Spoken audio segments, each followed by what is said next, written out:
ఎంత బాగుంటుంది సార్. ఆ పని చేయండి సార్ పవన్ కళ్యాణ్ గారు. ఎందుకంటే పర్సెంటేజ్ సిస్టమ్ వల్ల ఇండస్ట్రీ ఇవాళ చాలా మేలు జరుగుతుందండి. పర్సెంటేజ్ సిస్టమ్ లేకపోవడం వల్ల ఇండస్ట్రీ సగటు నిర్మాత మొత్తం కొలాప్స్ అయిపోతున్నారండి ఇవాళ. మీరు నమ్మండి సార్.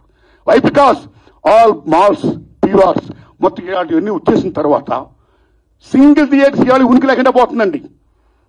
తెలంగాణలో 500 ఉన్న సింగిల్ థియేటర్లు ఇవాళ 200 చిల్లరకు వచ్చేసాయి. ఆంధ్రప్రదేశ్ 500 పై ప్రదం కాల. So this is a very big issue. Since 25 years this percentage system is going on. The issue is going on, not clearing. అది కావాలి. అలాంటిది ఇవాళ పర్సెంటేజ్ సిస్టమ్ కొలుక్కొచ్చే దశలో హరిహరి వీరమ్మలకి దీనికి ఒక లింకప్ పెట్టి ఏం సంబంధం అండి? ఏమీ సంబంధం లేదు.